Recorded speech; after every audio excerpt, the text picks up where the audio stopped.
खान पान जब हमारा अच्छा होता है तो हमारी बुद्धि अच्छा काम करेगी।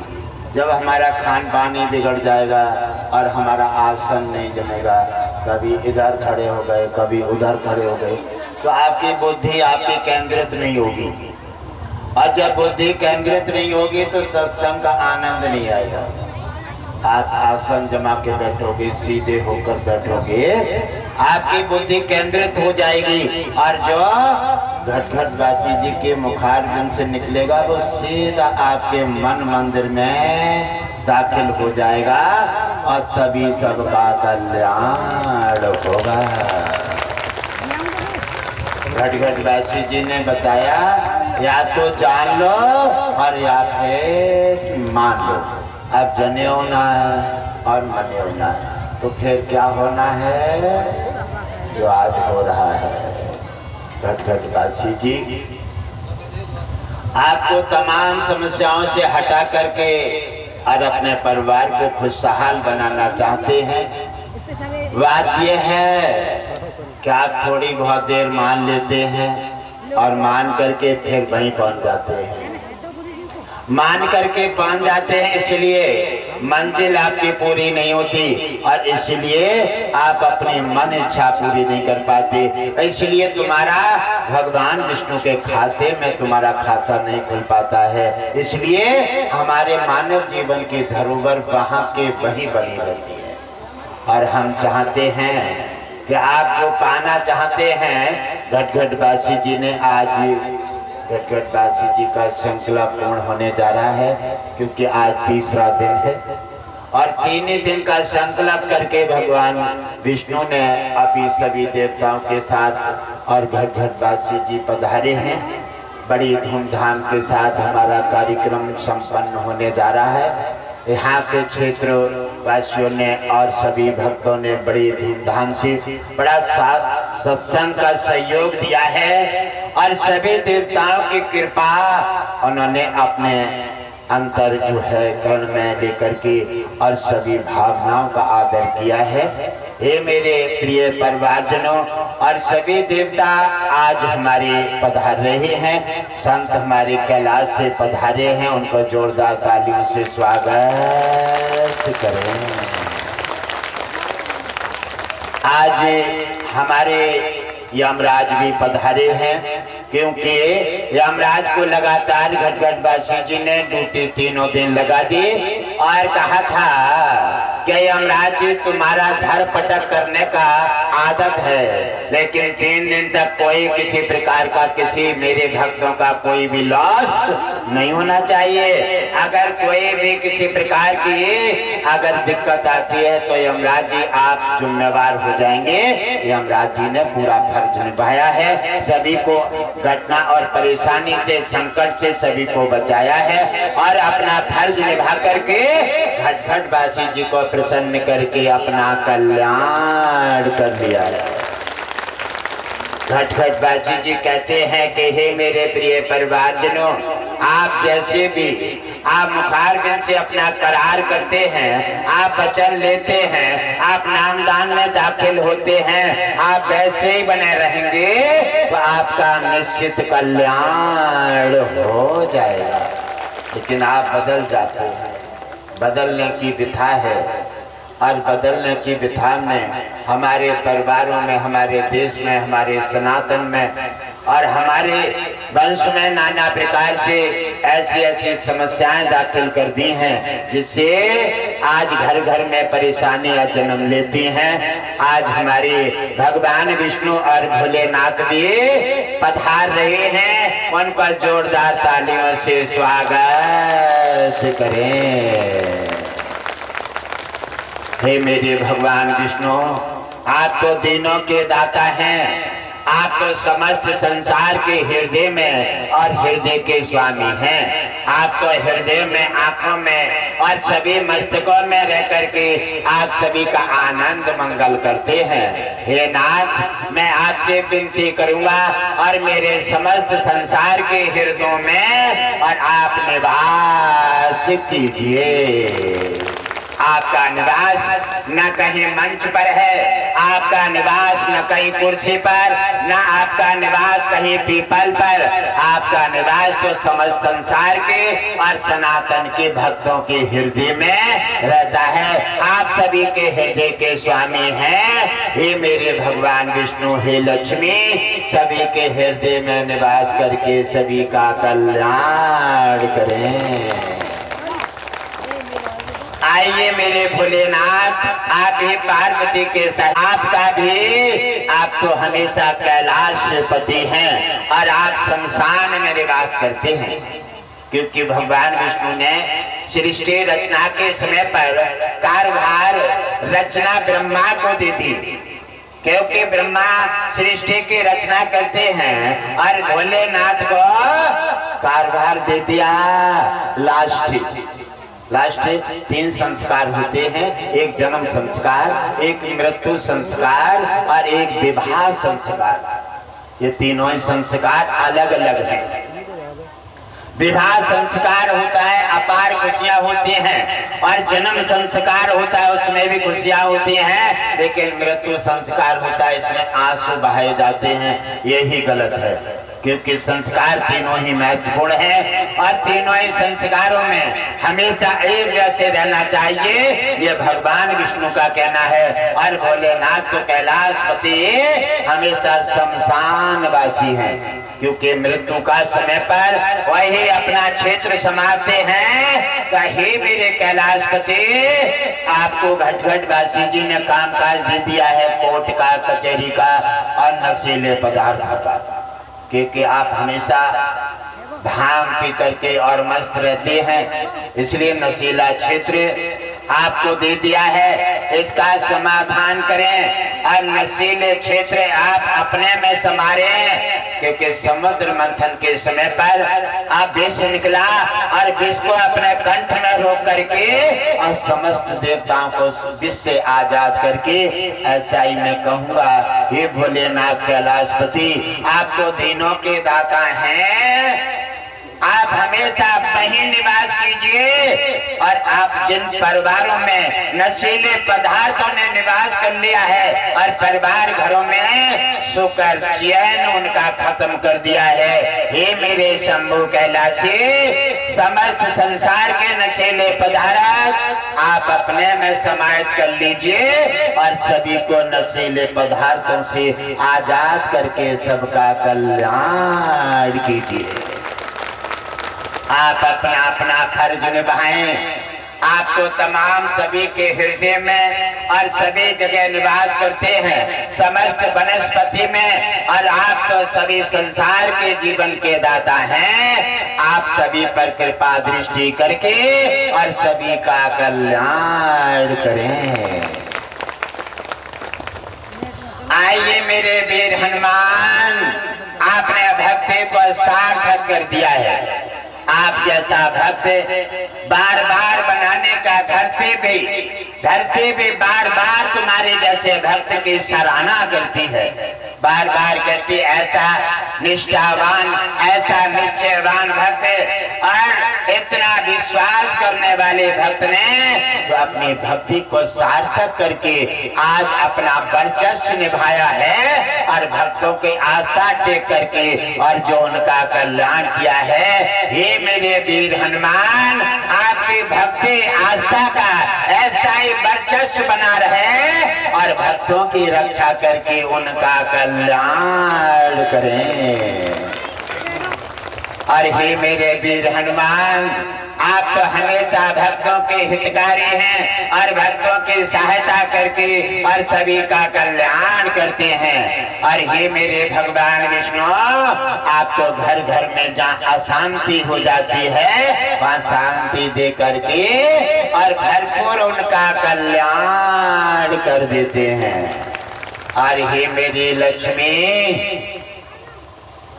आप भी भगवान विष्णु के साथ आज पधारे हैं और जो हमारे परिवार धन धान्य से परेशान रहते हैं, हाथ भर जोड़ते हैं तब तक 4 हाथ टूट जाता है। 1 रुपया इकट्ठा करते हैं तो 10,000 का खर्चा आ जाता है।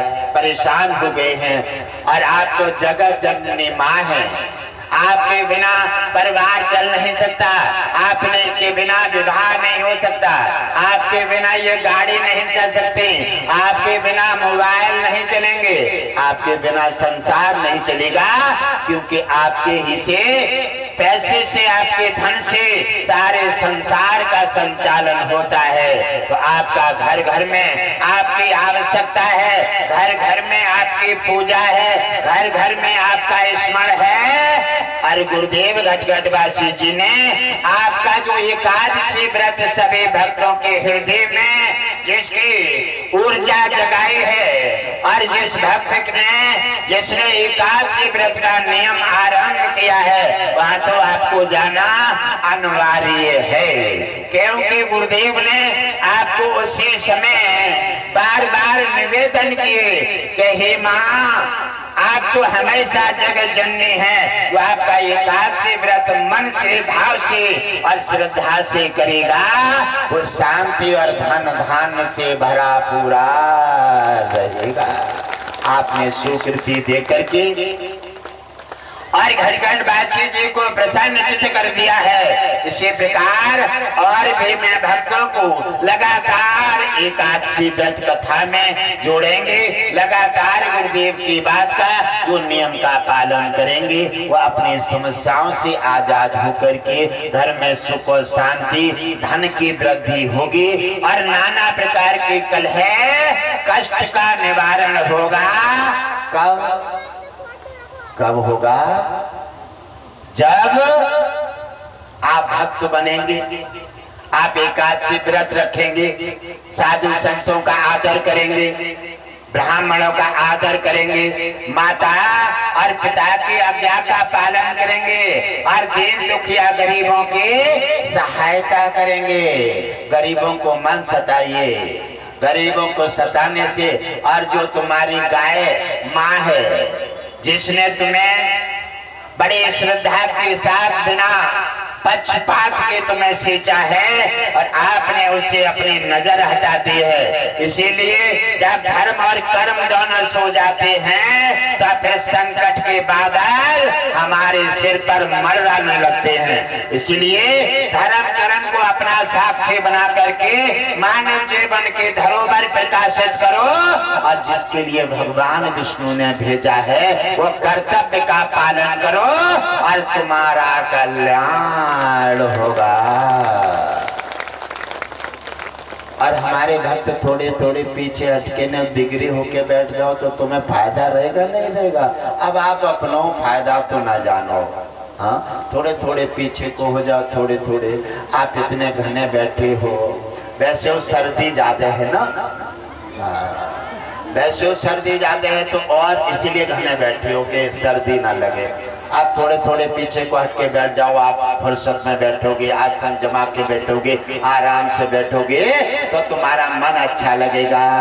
और सत्संग जैसे ही मुखारविंद से निकलेगा वैसे ही आपके मन मंदिर में प्रवेश करेगा और इसी से तुम्हारा कल्याण हो जाएगा।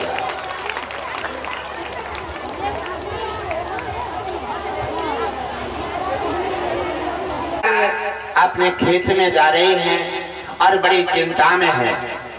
चिंता में क्या है कि 4 दिन से खाना नहीं मिला है, अनाज हुआ नहीं, जमीन है नहीं और परिवार बड़ा हो गया है, परिवार बड़ा हो गया है और इसलिए खर्चे की पूर्ति नहीं हो रही है। और वो सोच रहे हैं करें सो करें क्या।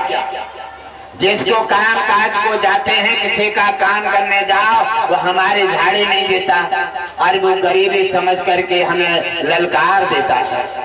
क्योंकि दुनिया में कहते हैं सीधे तुम वहीं चले जाइयो जहाँ मिले प्रेम से मेहमानी, और बाबा जी के ठेक पहुंचे तो मिल वो मुश्किल है पानी।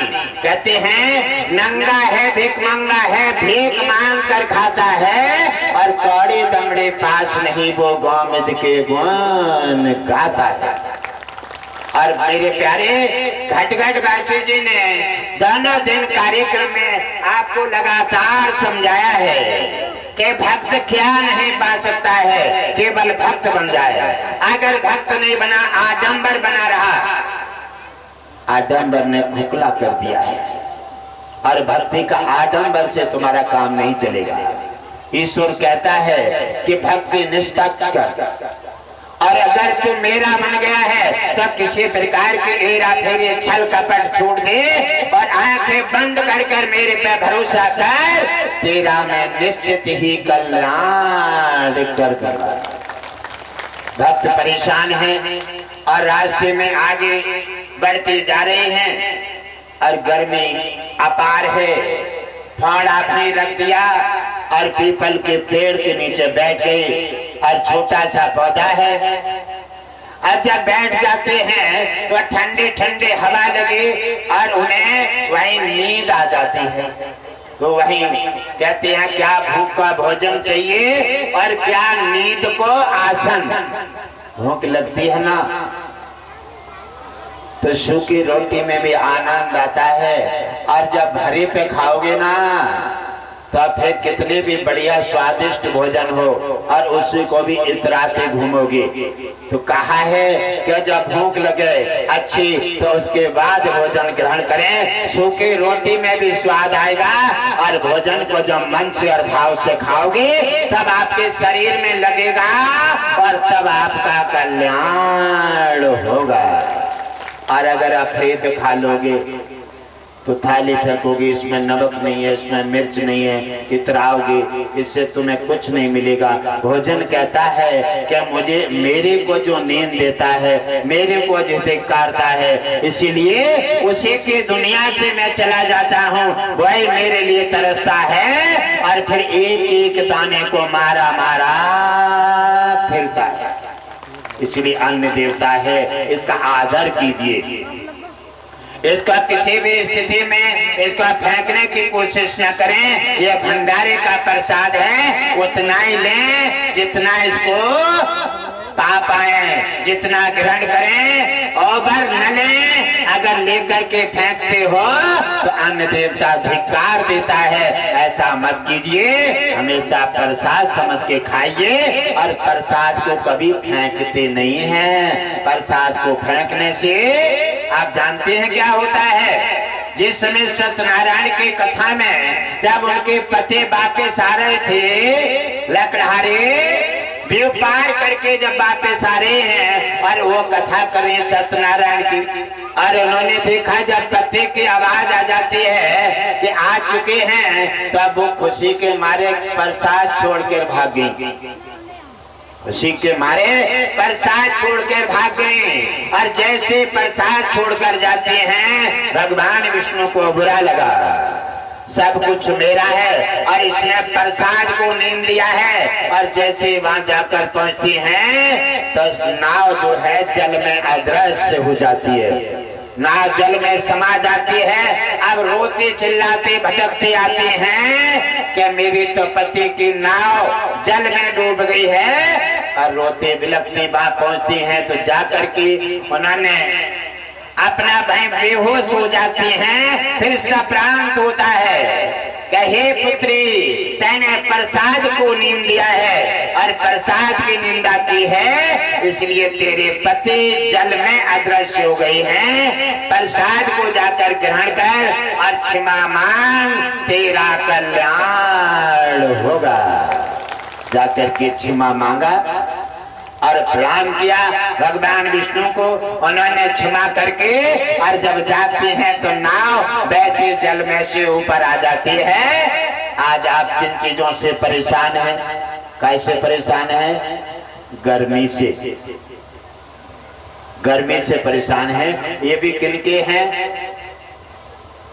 आप अभी तक सत्संग का आनंद लिया है आपने, लेकिन समझे नहीं है। सत्संग सुनना और समझना, अंतःकरण में उतारना, ये सब मार्ग अलग अलग हैं। ये देवता किनके हैं? भगवान विष्णु के, और उन्हीं के अनुसार आज्ञा का पालन करते हैं। आपको गर्मी क्यों हो रही है? जब कोई जंगल में भक्त चला जाता है तपस्या के लिए तो न तो उसके पास कोई पंखा होता है, न कोई मकान, न कोई गनर, न कोई रखवाला, न कोई भोजन देने वाला, न कोई परिवार। आप समझ लीजिए उसका कौन है।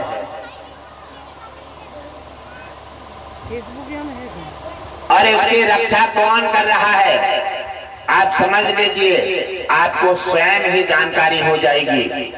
और उसका हवा, क्योंकि जल भी उन्हीं का है, अग्नि उन्हीं की है, हवा भी उन्हीं की है, अन्न भी उन्हीं का है, और तुम भी उन्हीं के हो। संसार की समस्त वनस्पति उनकी हैं, सूरज उनके हैं, और सारे संसार के देवता जो तुम्हारा संचालन करते हैं, जो सब उनकी मुट्ठी में, सब उनकी मुट्ठी में है। इसलिए गुरुदेव कहते हैं कि दुनिया बनाने वाले को भक्ति मार्ग से, दान से, सेवा से, सत्संग से जीत करके आप अपने कामयाबी हासिल करें। हर चीज तुम्हारे अधीन होगी, हर चीज तुम्हारे अधीन हो जाएगी, और भगवान विष्णु की कृपा दृष्टि से तुम्हारा कल्याण हो जाए।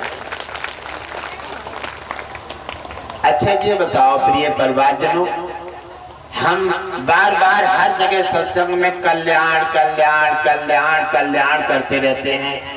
हाँ, कल्याण आखिर किसी का होता है नहीं। अच्छा जी बताओ, आप यहाँ आए हैं सत्संग में, और सत्संग में आकर के नामदान लिए हैं, और गुरुदेव से जुड़े हैं, नियम का पालन करते हैं, तो आप जो भी कर रहे हैं इसका कोई लाभ हो रहा है, लाभ हुआ है? किसी को आज तक नहीं हुआ है। लाभ हो रहा है, इसका मतलब है कि गुरुदेव सही कहते हैं, सही कह रहे हैं। और सही कह रहे हैं तो एक बार जोरदार तालियां बजा दो, कुछ नहीं तो देवताओं के लिए। हाँ, हमारे अश्विनी कुमार कह रही हैं कि हमें रातों दिन हम इनकी हेल्प करें और रातों दिन बीमारी का समाधान करें। जब भी किसी के पेट में दर्द होए तो गुरुदेव कहते हैं जाओ अश्विनी कुमार भक्त की सहायता करो, लेकिन भक्त तो कभी हमारे लिए ताली भी बजाने को काम ना करें। अश्विनी कुमार सुसैन वैद्य कहते हैं, इसलिए जोरदार तालियां। ये दिखावा मत करो जी, दिखावा से ठीक नहीं है। आज तक दिखावा ही करते हो, तभी तो कुछ हो नहीं रहा है। अगर ताली बजाना है तो मन से बजा दो, और सत्संग सुनना है तो मन से सुनो, और भंडारा बनाने वाले भंडारा बनाना है तो मन से बनाओ, और खाने वाले खाते हैं तो मन से और भाव से खाओ, तुम्हारा कल्याण हो जाएगा। दिखावा मत करो। देखो प्यारे, दिखावा गटगट वासी जी न करते हैं और न भाता है। ऐसे भगवान विष्णु हैं, दिखावा न किसी भक्त के प्रति करते हैं और न उन्हें भाता है। इसलिए जैसे जो होते हैं भगवान विष्णु और गुरुदेव कहते हैं आप भी वैसे बन जाओ, दिखावा मत करो। जो भी है बाहर भीतर एक जैसे रहो, जो कहो उसका पालन करो, और नाम दान ले लो तो गुरु की आज्ञा का पालन करो। तुम्हारा गारंटी के साथ तुम्हारा कल्याण हो जाएगा। और गुरुदेव नहीं, ये देवता तुम्हारा मिनट से पहले काम करेंगे। आपको पंखा चलाने की भी जरूरत नहीं पड़ेगी। आपने जहां आभान के जैसे पानी मुंह सूख रहा है, प्यास लग रही है, क्या करना चाहिए? जहाँ पानी नहीं है आप क्या करेंगे? आप पानी की प्यास बुझा सकते हैं। आपको क्या करना है? पानी कहीं नहीं है और शरीर टूट रहा है पानी के बिना, मुंह सूख हो रहा है, इसी प्रकार परेशानी है, पानी नहीं है, क्या करोगे? क्या करोगे? जीवन कैसे बचाओगे?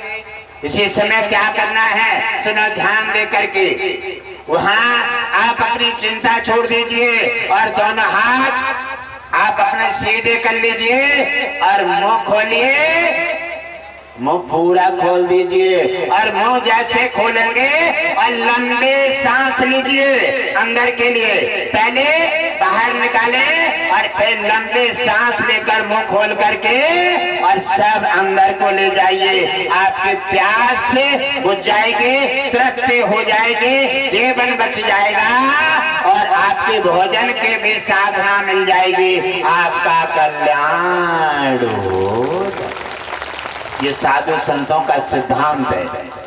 जंगल में होते थे और घट-घट बाछी के 3-3 दिन 4-4 दिन 3-3 महीना कैसे काट देते हैं? हवा का आहार बनाते हैं, हवा से जल की पूर्ति करते हैं।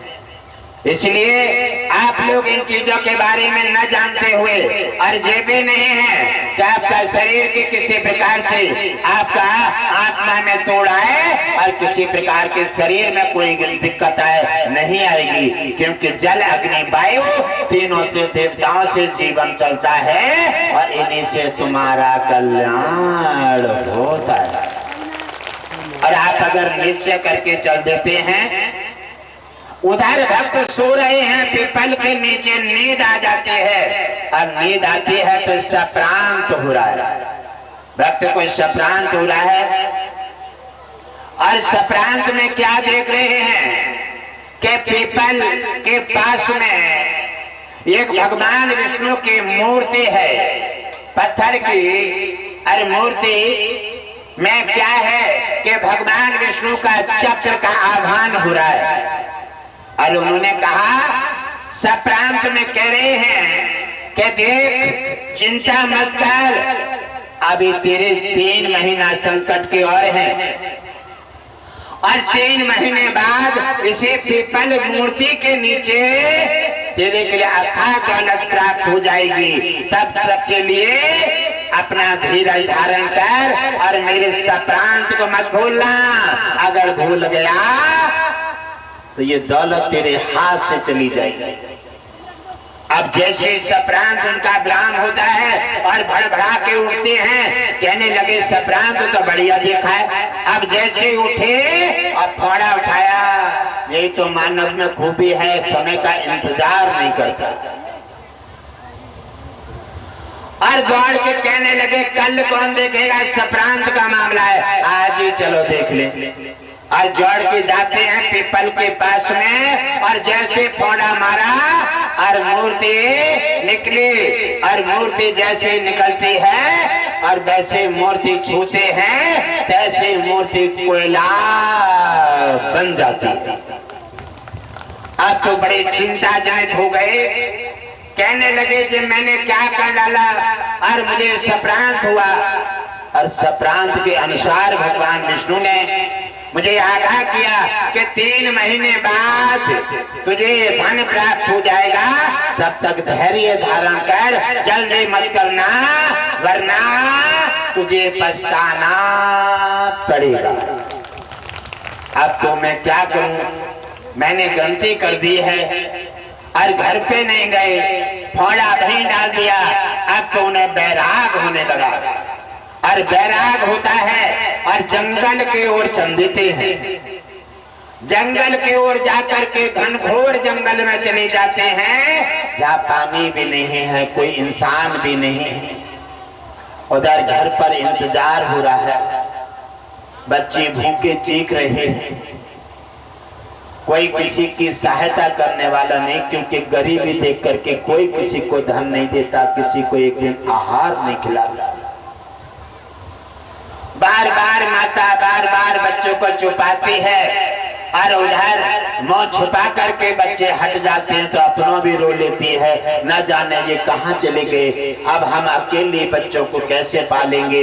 बड़ी चिंताजनक हैं और बार बार रोती हैं। ऐसे करके धीरे धीरे 10-20 दिन व्यतीत हो जाते हैं और उधर वो जाते हैं एक घनघोर जंगल में और जाकर के जंगल में आंखें बंद करके और ध्यान मगन हो जाते हैं। उन्होंने कहा भगवान विष्णु ने सप्रांत दिए हैं और सप्रांत दे करके मैंने गलती की है, तो इस शरीर को भी मुझे दंड देना है और भगवान विष्णु को दोबारा पा करके प्रसन्न करके और अपनी कामयाबी पा लेनी है। उन्होंने जाकर के एकांत में अन्न जल सब त्याग दिया है, वहां तो वैसे भी कुछ खाने को नहीं है, अन्न जल त्याग दिए हैं। उधर तपस्या चल रही है और उधर भगवान विष्णु कह रहे हैं लक्ष्मी से, हे लक्ष्मी आज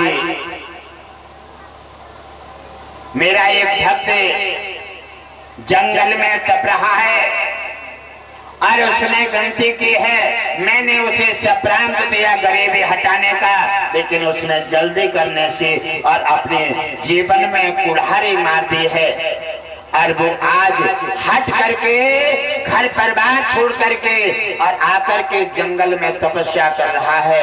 आज कम से कम 41 दिन होने जा रहे हैं और उसके बच्चे भूखे प्यास से बिलख रहे हैं। हे लक्ष्मी, अब मेरी समझ में नहीं आ रहा है कि मैं किस प्रकार से भक्त का कल्याण करूं। भगवान लक्ष्मी की बुद्धि की परीक्षा ले रहे हैं। लक्ष्मी ने कहा कि इसमें हम क्या कर सकते हैं, आप आदेश दीजिए और हम जाकर के उनके धन की तृप्ति करके और भोजन की प्राप्ति हो जाएगी। कहने लगे नहीं लक्ष्मी, अगर किसी को कच्चा फल तोड़ देते हैं भक्त को, इसी प्रकार से कच्चा तोड़ना ये उचित नहीं होगा।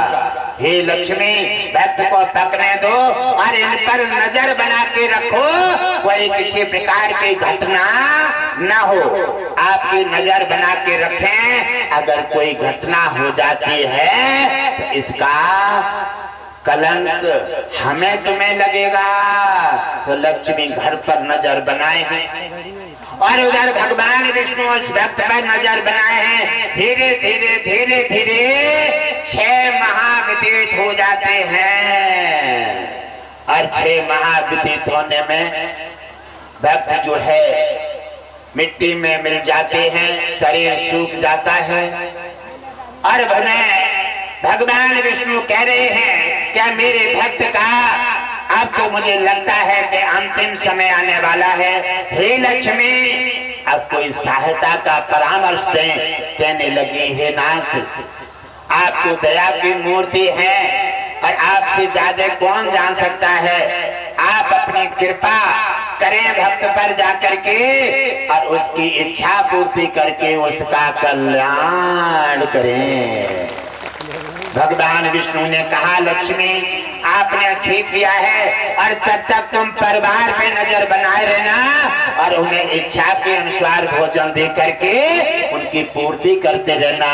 भगवान लक्ष्मी वहां पूर्ति कर रही हैं और तब तक भगवान विष्णु सप्रांत में जाते हैं और भक्त को जगाते हैं। भक्त जगता है, देखता है, व्याकुल होता है और कैसे ही भगवान विष्णु चतुर्भुजी रूप में उनके सामने दर्शन दे करके और आ जाते हैं। भगवान विष्णु को जब उन्होंने आवाज सुना, हे भक्त नेत्र खोलो, और भक्त ने देखा कि भगवान विष्णु चतुर्भुजी रूप में खड़े हैं और जाकर के उनको प्रणाम किए और कहने लगे हे नाथ, मैंने गलती तो की, आपने सप्रांत तो मुझे दिए और मैंने गलती की, लेकिन नाथ गलती करते हम तुम्हारे हैं और गलती छोटी सी हो गई, इतना बड़ा दंड क्यों दे दिया आपने हमें। और हम तो गलती, तो उन्होंने कहा इतना बड़ा दंड तुम्हें इसलिए मिला, तुमने अभी तक कोई गुरु नहीं बनाए हैं। अगर गुरु बनाए होते तो आप नादानी नहीं करते। कभी भी कोई सप्रांत हो, कभी भी कोई मार्ग मिले, कभी भी एकादशी व्रत का कोई फल मिले, कभी भी किसी प्रकार का आपको साक्षात मिले तो जाकर के तुम्हारी समझ में न आए तो गुरु से जानकारी ले लो और उसी के माध्यम से तुम्हारा कल्याण हो जाए। भगवान विष्णु कहने लगे, पहले उन्होंने कहा भक्त तुम भूखे हो और पहले कुछ ले लीजिए। कहने लगे नहीं नाथ, मैं तो कुछ नहीं लूंगा क्योंकि मेरे से ज्यादा मेरे बच्चे परेशान हैं और मैं जब से आया हूँ तब से मैंने देखा नहीं है। कि चिंता मत करो भक्त, और परिवार की चिंता तो मैंने लक्ष्मी को सौंप दी है और तुम कुछ खा लीजिए, क्योंकि तुम नहीं खाओगे तो फिर मुझे संतुष्टि नहीं मिलेगी। कहने लगे नाथ, यहाँ खाने की कोई व्यवस्था नहीं है। कहने लगे ठहरो, और ऐसे ही भगवान विष्णु का हाथ उठता है और 56 प्रकार का भोजन उनके हाथ में थाली आ जाती है। और जैसे भक्त की तरफ बढ़ाया और भक्त ने कहा पहले नाथ आप ग्रहण कीजिए, क्योंकि भगवान को खिलाए बिना अगर कोई भोजन पा लिया जाता है तो वो प्रसाद नहीं बना। हे नाथ आप प्रसाद बनाने की कृपा कर दीजिए। भगवान प्रसन्नचित्त हुए, कहने लगे तुम्हें भक्ति ज्ञान मार्ग में तुम्हारी जागृति हो गई है, और जो भगवान को गुरु को और समाज को आदर देना सीख जाता है उसी का कल्याण हो जाता है। भगवान विष्णु ने प्रसाद पाकर के और उन्हें भोजन ग्रहण कराया, और उतनी देर में भगवान विष्णु ने विश्वकर्मा को आदेश दिए और कहा विश्वकर्मा मेरे भक्त का गरीबी का समय पूरा हो गया है, अब जाकर के भक्त को राजपाट बनाकर तैयार करो और ऐसा महल बना दो जैसे द्वारका में कृष्ण जी के थे, और बनाकर तैयार करें, धन धान्य से भरा पूरा कर दें और इसका कल्याण करें। उसी समय विश्वकर्मा उनके महल बना रहे हैं और उधर वह भक्त के लिए बुला करके और भक्त के थकान उतार रही है, और उन्होंने कहा हे भक्त तुम इतने सीधे और महान हो और तुमने कोई अभी वरदान नहीं मांगा है। उन्होंने कहा कहे नाथ यदि वरदान आप देना चाहते हैं तो फिर वरदान मुझे मांगना तो आता नहीं है, मैं क्या वरदान आपसे मांगू। उन्होंने कहा कि वरदान मांगना नहीं आता है अभी, क्योंकि अब तुम दुनिया बनाने वाले के सामने हो। तो कहने लगे नाथ अगर वरदान में मैं मांगू तो क्या मांगू, ऐसी कोई वस्तु है ही नहीं जिसको मैं वरदान में पाकर के और जहाँ से आया हूँ मैं वहां साथ ले जाऊं। ये सब नासमान वस्तु दिखती है और इसको मांगना ना मांगना ये नाथ कोई फायदा नहीं है, इसलिए मुझे ऐसी वस्तु से मांगना, क्योंकि मांगना वाला भी बन जाऊंगा और ये मेरे साथ रहेगी नहीं। 4 दिन की जिंदगी है और इसके बाद सब वस्तु नासमान जहीं साथ छोड़ देगी। इसलिए हे नाथ कृपा कीजिए, इसमें मेरा कोई रुचि नहीं है, मैं कोई वरदान नहीं मांगूंगा। तो भगवान विष्णु ने कहा नहीं मांगोगे तो मैं दे देता हूँ, और जब भी तुम इच्छा करोगे वही वस्तु तुम्हारे सामने प्राप्त हो जाएगी। और जब भी इच्छा करोगे जिस देवता के और हमारे उसी समय साक्षात दर्शन पा करके और मनोकामना पूरी करोगे। बिन मांगे क्या क्या मिल जाता है। आजकल दुनिया मांगने पे लगी है, बार बार यही काम करती है। प्रीत घटी नित के घर जाए, ओछे के संग में बुद्धि घट गई और क्रोध घटो मन के समझाए। ये आपने समझा नहीं है, इसलिए बांटने से जो आनंद आता है। भगवान विष्णु ने कहा हे प्रिय भक्त और कुछ इच्छा हो तो मांग लो। कहने लगे आप बार बार कहते हैं तो अब आपकी आज्ञा का भी उल्लंघन नहीं करना चाहिए। आप बार बार कहते हैं तो मांग लेता हूँ। हे नाथ आप ऐसा कीजिए, एकादशी का व्रत जब मैं रखता हूँ तो एकादशी के लिए आप कहीं भी हो आकर के दोनों। कहने लगे बारे भक्त बड़े चतुर हो। कहने लगे नाथ ये भी तुम्हारी कृपा है, क्योंकि तुम्हारी कृपा के बिना कुछ हो नहीं सकता। कहते हे प्रभु मंगल मूल, और तेरी सरता के बिना ना पत्ता हिले न खिले एक फूल। भगवान विष्णु प्रभावित हुए और वरदान दे दिए। भगवान विष्णु कहते हैं भक्त अब हम चले। कहने लगे नाथ इतने दिन तक परिवार से बिछड़े रहे हैं और आपको मिलकर के ऐसा लगा है कि आप में ही पूरा विश्व परिवार है। आपको देख करके आपके साथ जितने पल व्यतीत किए हैं हे नाथ, उतने पल मुझे दुनिया की आवश्यकता नहीं है। और मुझे लगता है पूरा विश्व आप में समाया हुआ है। आप कुछ पल और समय मेरे साथ रह करके और मेरी इच्छा पूर्ण कर दीजिए, और उसके बाद हे नाथ एक पल चल के आप घर पर पहुंच करके और आप आनंद मंगल कर दीजिए।